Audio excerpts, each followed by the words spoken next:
Okie doke, emotional work for men.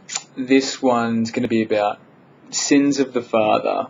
Now, sins of the father is a biblical reference, and it's also made its way into pop culture a bit, so I thought it was very fitting to what this subject is going to be about. Now, I'll do one for mothers as well, so don't go all it's always men are getting, roped over the coals. Right now it is, because we aren't doing our work.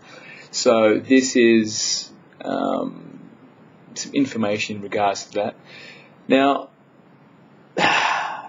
we'd always swear, I think, that we would never be like our fathers.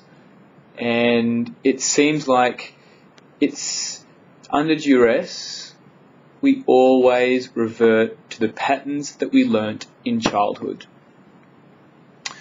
We use so much ego power to suppress or divert or meditate away whatever anger that we're feeling, or whatever behaviour of our fathers that we don't want to commit, that we turn into like this volcanic wound that the tiniest thing after a while will just explode, or we seek to distract ourselves with driving off and spending some time with our mates, or even going having an affair, getting drunk, and doing all kinds of stuff to avoid the responsibility, and it is a responsibility, of sitting with your feelings and either talking to someone about it or feeling it and discharging whatever that energy is. Now, in a few of my relationships previously, I swore to myself and my partners I would never get angry, I'd never yell, I'd always be honest. Mind you, at that stage I didn't even really know what the spectrum of feelings that I was capable of. But the more I suppressed the behaviour that I thought was forbidden or shameful, the more volcanic it became. So all my partners were a gift to highlight my woundings and shortfalls with mindfulness or traditional psychotherapy to change behaviour. They just couldn't pull it off. So the work I'm doing at the moment is much more in depth, and it has long-term results. This next bit, what I'm going to talk about is things that your father may have done to you. Now, I've got a list here that was created by men and women, so some of the stuff might be more tailored to females. I'm just going to read out some of these. Right. Emotional blackmail, superiority or egotistic, withholding love or withholding resources, collusioning or collusions, being ridiculed, chauvinistic, vengeful, abandoning, arrogant, emotionally unavailable, workaholic,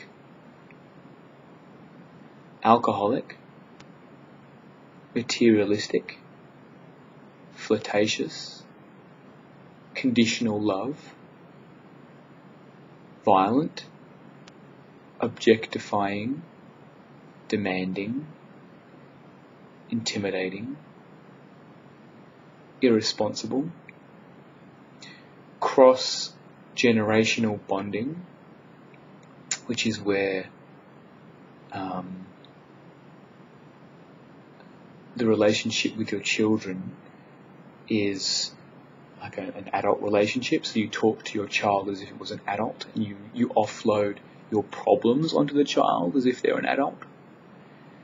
Stingy, selfish, incongruent, like do as I say and not as I do, unavailable, rescuing, unaffectionate, betrayal, predator, unforgiving, unreliable.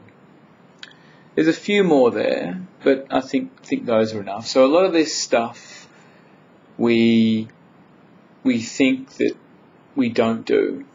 And when push comes to shove, we do it. We justify it. We find a way to use these behaviours to get what we want. And they're built-in defences, which we've learnt from childhood, from our fathers.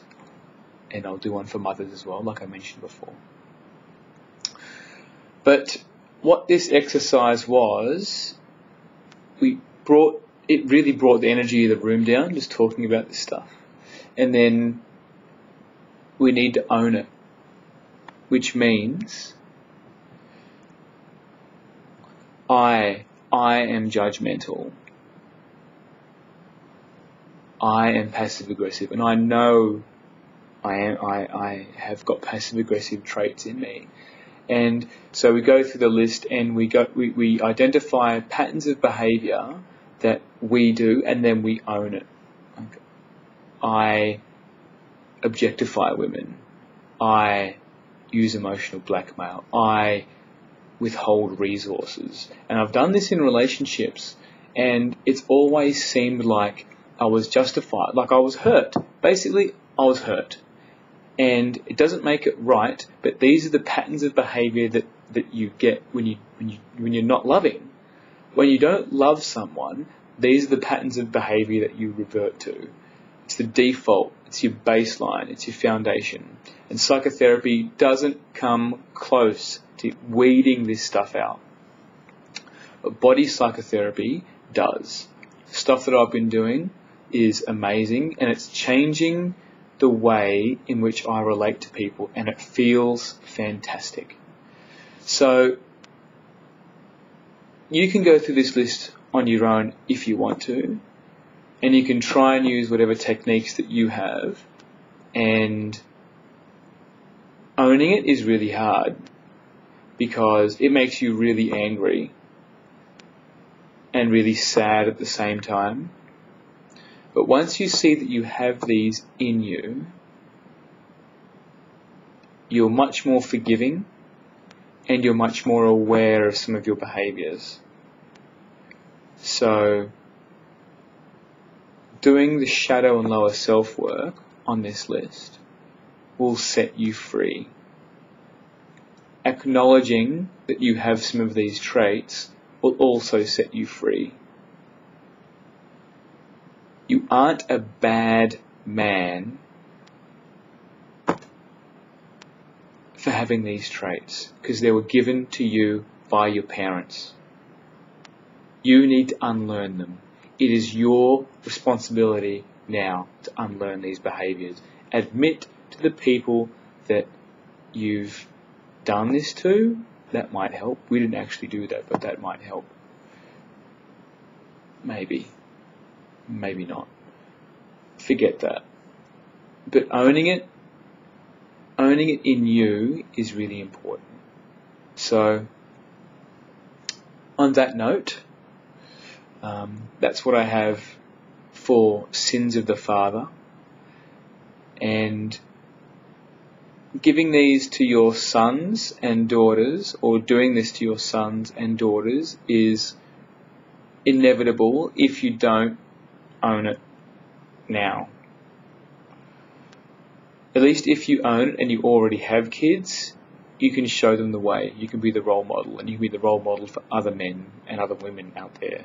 Other women meaning that you're safe for them, and for other men, to know that there are other men out there that feel that these traits are not beneficial for civilization. We cannot keep going forward compounding these traits. They are selfish.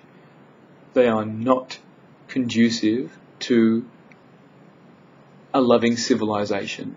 So I feel like it's really important that we address this and own it. So there you go. And that was Emotional Work for Men Part 4, Sins of the Father. So leave a message, ask me some questions if you want. But there it is. Get into it. See ya.